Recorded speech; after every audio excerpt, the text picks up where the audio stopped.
Hello and welcome to a special episode of the Renaissance English History Podcast, brought to you by Big World Tours, a company created by myself and a dear friend offering niche tours of England that allow people to dive in and explore their passions, starting with a tour of the English choral tradition in the spring of 2016, including stops for sung services in Ely, Cambridge, Oxford, Bath, Salisbury, and Winchester. Go to www.bigworld.com, that's bigworld.com for more information. Big World, travel your passions. So in 2011, I met Suzi Digby via Twitter and have been honored and privileged to have been part of a few of her many projects since then, including last year's launch of the Golden Bridge Choir, where I was a volunteer usher. The Golden Bridge brings together the choral traditions of Renaissance England with the current flowering of choral music happening in California, and her choir is performing for the second year next Saturday, the 19th of September, at All Saints Episcopal Church, 504 North Camden Drive in Beverly Hills. It's the 19th of September at 8 o'clock p.m. in Beverly Hills. For more details on that, go to goldenbridgechoir.org. That's Golden Bridge Choir, all one word, goldenbridgechoir.org. So we recently Skyped so that she could tell me more about the music of the 16th century, as well as what she loves about the contemporary choral music scene and the similarities between Elizabethan England and what's happening now in California. So I really need to apologize in advance. We did this at 11 o'clock p.m. Spain time, where I am, and we live near a railway track where these two trains pass by each evening. One normally comes around 10:30 and the other normally comes around 11:30. But for some reason, one came exactly when I started talking to Suzi at 11. So for the first few minutes, you hear a really loud train in the background, as well as me trying to walk around and find a better spot, which just doesn't exist. And so I really apologize for the sound in like the first 3 minutes. Bear with it, though, because it's totally worth it to get to the good stuff after the first 3 minutes, and it's really only 3 minutes. It's not that long. So, to introduce Suzi, Suzi Digby, Lady Eatwell, OBE, Officer of the British Empire, is an internationally renowned choral conductor and music educator. She founded and runs 5 influential national arts and education organizations: the Voices Foundation, the UK's leading primary music education charity; the Voce Chamber Choir, one of London's finest young chamber choirs; Vocal Futures, which nurtures young audiences for classical music; Singing for Success, which is leadership and accelerated learning for corporates; and the London Youth Choir, a pyramid of 5 choirs, 8 to 22, serving all of London's 33 boroughs and multi-communities. 2015 sees also the launch of her professional vocal consort, Aura, which commissions new choral works as reflections of old masterworks. Aura is London-based with residencies in Sao Paulo and Hong Kong. Suzi is a visiting professor at the University of Southern California, Choral Conducting Masters in Arts Leadership. As a conductor, Suzi's 2011 debut with the Orchestra of the Age of Enlightenment, Vocal Futures' Bach's St. Matthew Passion, was met with outstanding critical acclaim. Choral wizard and the mother of all music, the Telegraph called her. In 2015-16, she will be working with the London Mozart Players and Britten Sinfonia. Suzi is trustee of music in country churches for His Royal Highness the Prince of Wales, among other music and education charities. She is past president of the Incorporated Society of Musicians, the UK National Classical Musicians Union, and was acting music director of Queen's College, where she founded and runs the Queen's Choral Conducting Program, University of Cambridge. Amongst many TV appearances, she was a judge on BBC One's hit show Last Choir Standing with over 7 million viewers, and Suzi annually conducts 2,000 voices in the Royal Albert Hall Scratch Youth Messiah. So we started out with her telling me how she conceived the idea for the Golden Bridge. Again, please bear with me through the train, and I'm so sorry. It is at most 2 minutes. I promise it's worth it. Well, the Golden Bridge Project is a professional group of singers who come from various top choirs in Los Angeles, and the purpose is really to bring together the great Renaissance masterpieces of 500 years ago from England and indeed around Great Britain with contemporary Californian great choral masterpieces. So it's really this twinning that I'm very interested in. My thesis is that we in England particularly had a golden age under the Tudors, particularly Elizabeth I. We've never really gained our preeminence back since then, because the baton really then went to Italy and Germany, and Germany didn't exist, but onto the continent. And we've had the odd glimmer with Purcell and Britain, but we've never really had those golden days of choral inventiveness that we had back then. And now it seems that we're regaining that preeminence, but it's a global trend of really outstanding choral music being written. And California is one of the very important centres of that. So to twin the greatest music from both eras has been a very, very interesting project. And how did you get the idea for it? Well, I got the idea because I've been commissioning a lot of work. It dawns on me that now is a sort of renaissance of beautiful music that's being written by choral composers, that audiences love, that singers really rate highly, that critics rate highly. And so for years, really, it's been difficult to write a tune, I suppose, since experimental music became fashionable. And now it's really back in the mainstream. And so that was one of the things. And of course, with Morten Lauridsen as one of the great choral composers of today, being at the centre of my work here in Los Angeles, it seemed I was able to really investigate that and start looking at Californian composers. California is the same size as England, pretty much. So it's an interesting comparison in terms of the output in this very special area. So I would love if you could share with me a little bit about just kind of an overview of music in the 16th century and this kind of flowering and Renaissance that you had spoken about under the Tudors and Elizabeth, the Golden Age, and just talk to me a little bit about that. Yes, of course. So we really had, more than any other time in history, a very symbiotic relationship with the monarchs in England at that time. So we had this tussle between Catholicism and Protestantism going on through that entire era. And then with Queen Elizabeth I, we had this prolonged period of stability, but also where the Catholics were under persecution. And it was at that time that a lot of the court composers and the composers for the monarch's Chapel Royal were composing their greatest works. I think one of the most interesting examples of that is William Byrd, because although he was a confirmed Catholic and in fact became increasingly more so an intensely Catholic, with intense Catholic beliefs, he had to write for Protestant monarchs. And much of his music, as he grew older, became quite subversive. And that actually was his greatest music, the music that he wrote for the recusant Catholic communities.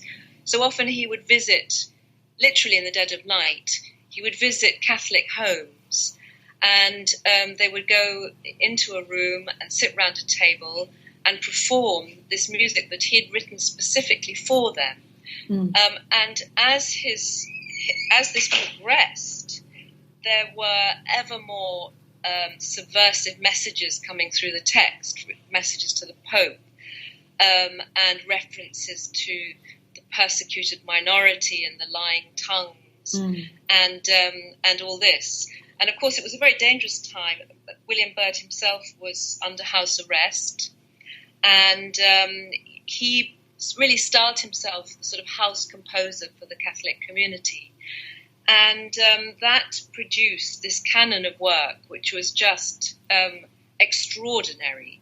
And because he also was given publishing rights, he was able to publish this music. And he really, although it was not intended for an audience at the time, he very much intended it for the good years that he was hoping for ahead, when the Catholics would be resurgent and this music would become mainstream.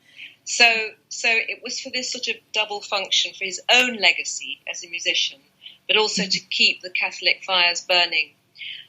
So you can imagine just how deep he dug down to find this creative genius, and these are his greatest works. Of course, both Tallis and Byrd lived a long time, so they lived through several monarchs, and it was a real seesaw at that time. I mean, one can hardly imagine how difficult it was, and many executions of Catholics happening all the time.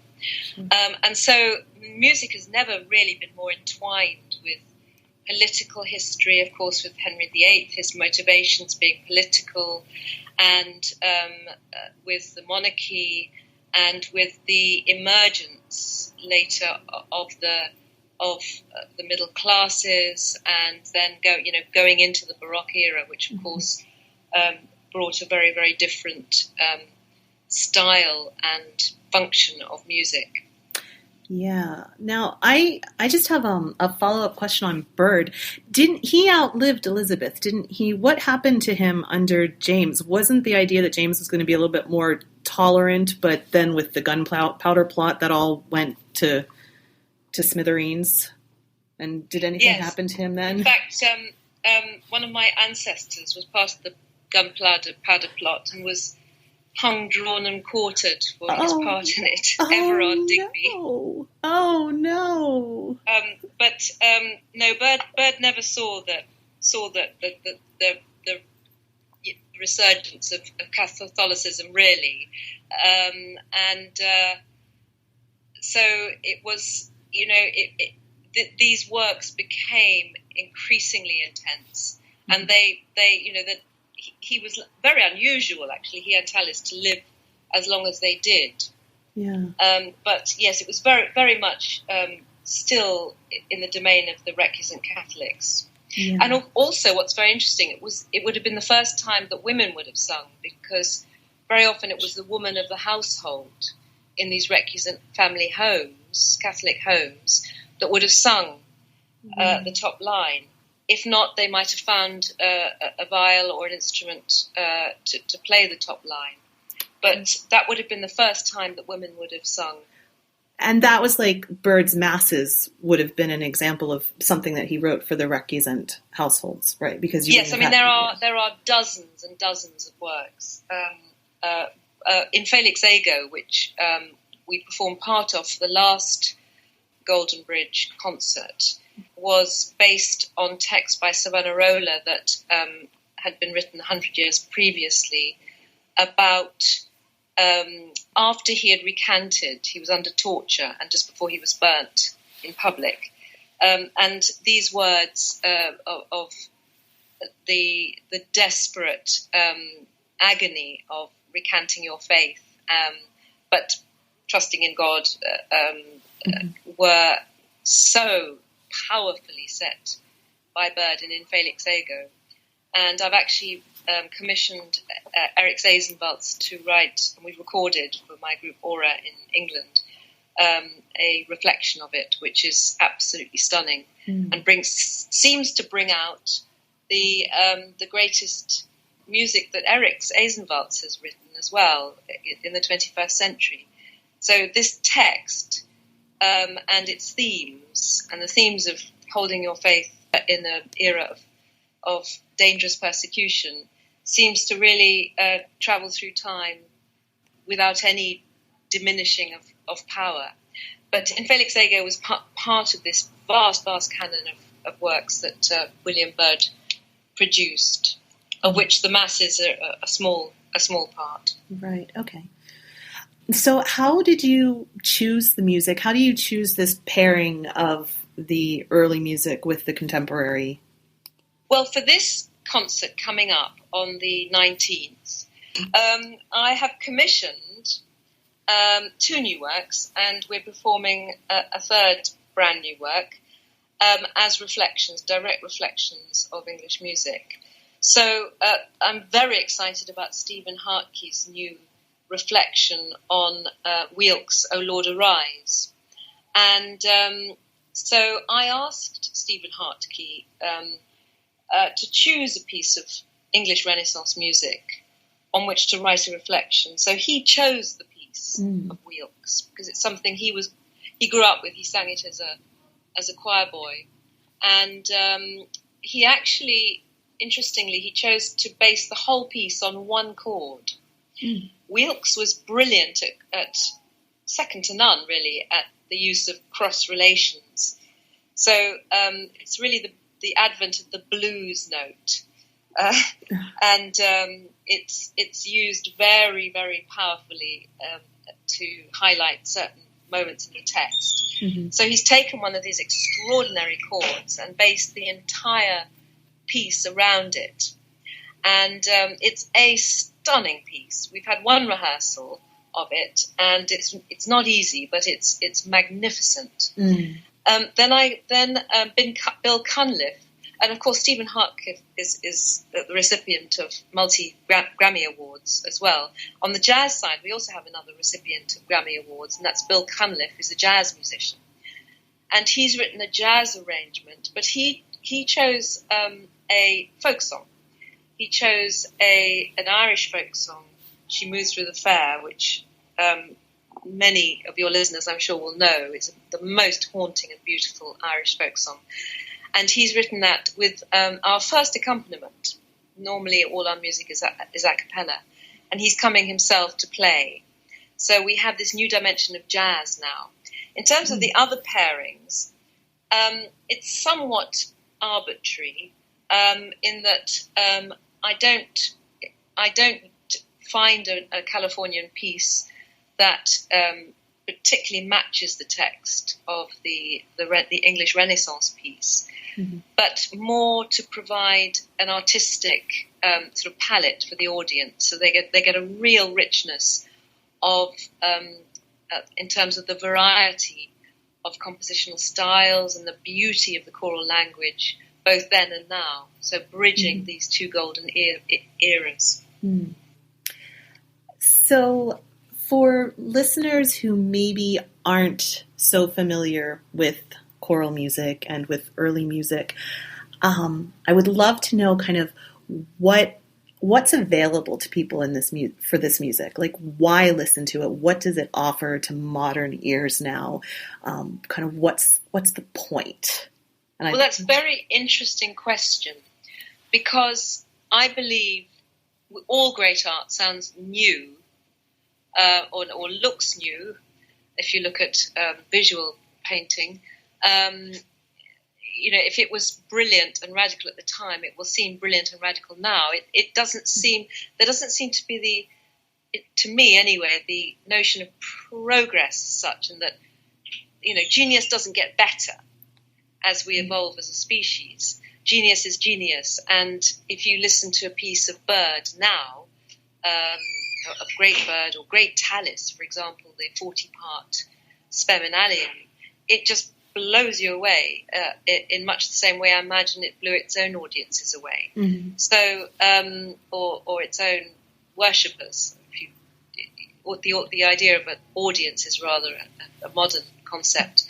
And so, interestingly, now there seems to be a fashion in America for English Tudor music. I've noticed a lot of programming in the major concert halls, in Carnegie Hall and Disney Hall in Los Angeles, of Renaissance choral music. And so it seems to be,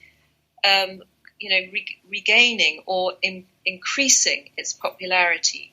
It's always been popular since the pioneers of the recording industry, groups such as Tallis Scholars in England. It's gradually grown and grown and grown. And if you listen to the main classical radio stations, a lot of airtime is given to this music. It's at its most contemplative and slow-moving and beautiful. It's sublime. It puts you in a state of mind of I suppose, peace and contemplation. And also just a sort of sense that you're basking in this eternal beauty. And of course, it's pre-tonality as such, so it's sort of modal, but finding its way into tonality. And it has foreshadowings of tonal language that we recognise today, but it's still very forward-looking and very, very modern in its own way. In terms of the more upbeat music, such as Sing Joyfully by Byrd, for example, it's exhilarating.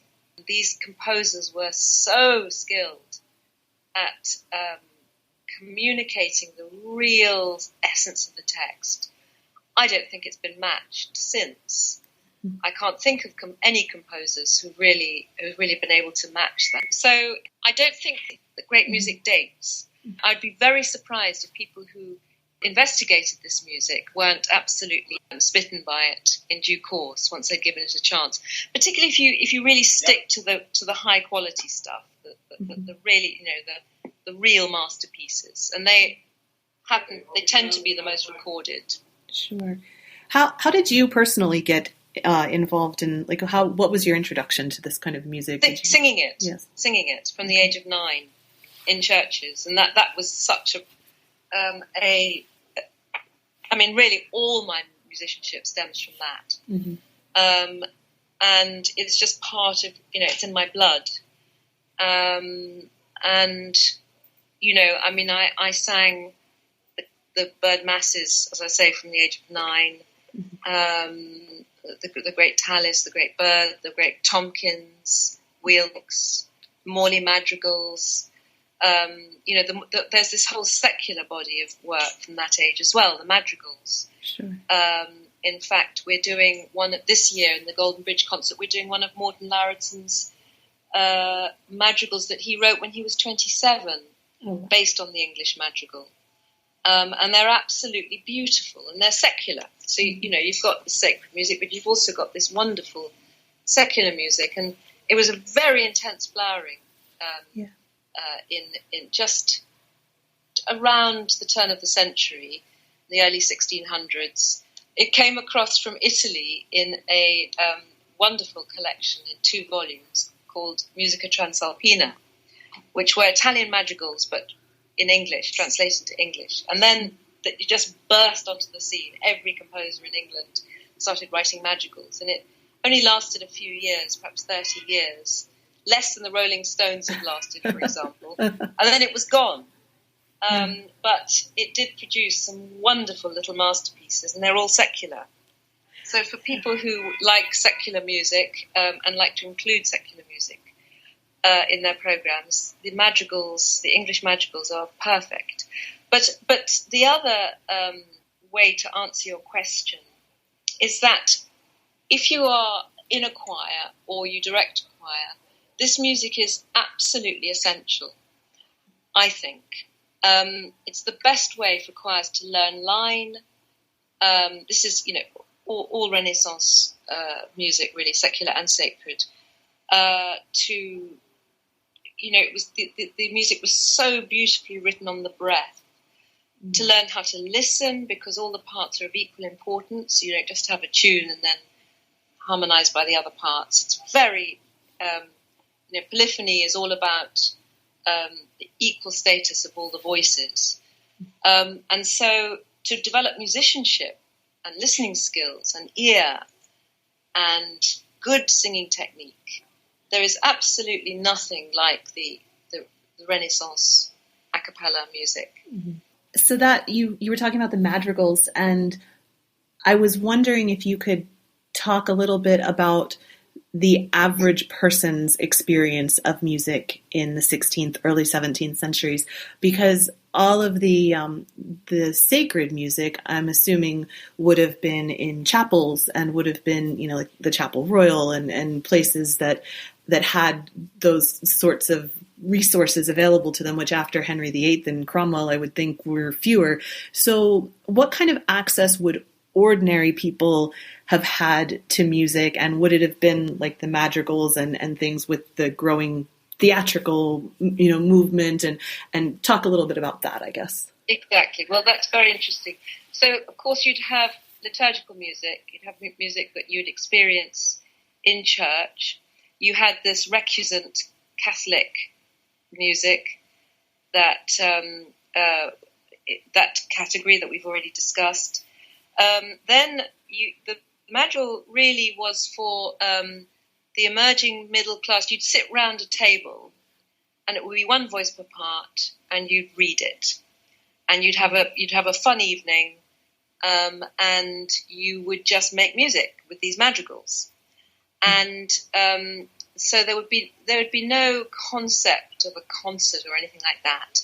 They were really for people to sing and enjoy. And there was, this was a time of Shakespeare, and the form of the sonnet, for example, was a perfect form to set in madrigal style. So that was really what it was all about. It was about known poetry being set to music and then to be enjoyed within one's home. And so, and then you had the music of the streets. You had a different type of music, but also very important, and folk music, which would have been known to a much broader spectrum of the public. But people were music makers, all the way through society. At some level or another. Sure. And I'm guessing too, with everything kind of converged with the music coming to be able to have copies of that, printed copies, so that the average people could have access to being able to have it in their homes. Exactly. Yeah. The music was being printed, and so that made it suddenly available to everybody and to transport as well. And so there was a huge interflow between Italy and England. We had Italian composers coming to work in the Elizabethan court. London was very wealthy and becoming wealthier. By the time of Handel, it was the wealthiest city in the world. So a lot of composers came to work in London and England in general. And you had this interflow of culture. So a lot of Shakespeare's plays, for example, were based in Italy. Mm-hmm. Romeo and Juliet, Twelfth Night, all these plays with Italian themes. Would that have been like after the Armada and wasn't there this whole fear of the Catholic conspiracy against Elizabeth and fear of that until after? I don't know. I'm babbling. Yes. Well, there was, but and interestingly enough, Elizabeth's reign was very stable, I think, compared to what had gone before. Sure. Okay. Although, she was executing a lot of Catholics. She executed more people than Bloody Mary did, although, of course, she lived a lot longer. And torture was used at a greater rate than any other time in English history at that time, too, under Walsingham. Exactly. But I was looking at a madrigal today, actually, by Weelkes, which is called The Andalusian Merchant, which is about a merchant that travels to Spain and then brings back all this stuff. And this stuff would have come to England for the first time ever. Cochineal and fogo and all these strange things, china dishes, they're all referred to in the madrigals. Yeah. And when it comes to how strangely fogo burns, there's a lovely chromatic bit. And so there was this great time of discovery of things coming from the other parts of the world. And this is all reflected in the madrigals. And the madrigals, the theme of the madrigals is about exploration, it's about love, it's about sex, it's about smoking, it's about war, seasons, all sorts of topical subjects. Sure. And of course, nobody painted words. Nobody was able to bring these words to life as the English madrigalists were. Sure. Excellent. So I've been asking you a lot of questions about the history side of it. What else would you like to share about the contemporary piece of the Golden Bridge Project? Right. Well, we have a wonderful piece by Matthew Brown, his setting of Omnium Mysterium, which is really, really stunning. And so we've got a range of composers from very young to more mature, and a range of styles. The Hartke piece is challenging. It's modern. It's but incredibly listenable. The piece of Hartke we did last year, which is fiendishly difficult. It's in I think it goes into 19 parts, and was very, very hard to learn. But the audience loved it, sure. And a lot of the audience weren't choral experts, you know. Right. So Hartke has this ability to write extremely technically and musically challenging music, which isn't in any particular neotonality or anything like that, but really, really communicates to an audience, even if it's not a particularly knowledgeable audience of specifically choral music. Mm-hmm. And his piece this year is equally accessible and yet very, very challenging. And then, of course, you have the Lauridsen music and the Matthew Brown music, which is more, if you like, tonal in the more conventional sense, with this new tonal language that's emerged in the last 20 years or so, which is very beautiful, very accessible. And so really, and then you have the jazz. So you have, in the contemporary Californian canon, you know, we really have a broad spectrum, a really exciting and broad spectrum. So Dr. Strimple is my colleague at USC, Thornton School, mm-hmm. and he's had a sort of a flourish of activity in terms of his composing recently, apparently unlocked by my commissioning him to do a Hebrew piece, which combines Hebrew text with an English psalm. Mm. And I'm doing a multi-faith program with the London Youth Choir. And he wrote this for me, and suddenly it unlocked a stream of creativity. And he produced out of the blue an anthem dedicated to my husband, to Lord Eatwell. Wow. And it is an absolute masterpiece. It's Roate Celi. It's absolutely beautiful. And so we broke it in at the rehearsal last week. And the choir loved it. And I think it might be the highlight of the program in many ways. Wow. Thank you so much. You're just so lovely. Thank you. Yes, thank you. And also, it might be worth noting that all this contemporary music, the contemporary music that I'm commissioning in England, is under the reign of Elizabeth II. Right. The second golden era. The first golden era was under Elizabeth I, and she's about, as of tomorrow, the 9th, right, to be the longest reigning monarch in history. Yes, in the history of Great Britain. So that's kind of significant, I think. No, that definitely is. Thank you for sharing so much of your time and your knowledge. I know you've got a lot going on, so I really appreciate you taking the time. It couldn't be a greater pleasure, Heather. Thank you. Again, thank you so much to Suzi Digby for taking the time to chat with me. And please, if you're in Los Angeles, go to her concert. If you can drive, go to her concert next Saturday, the 19th of September, 2015, at All Saints Episcopal Church, 504 North Camden Drive in Beverly Hills, California. And you can also go to goldenbridgechoir.org, all one word, goldenbridgechoir.org, for more information. Thank you so much, and I will be talking with you again soon.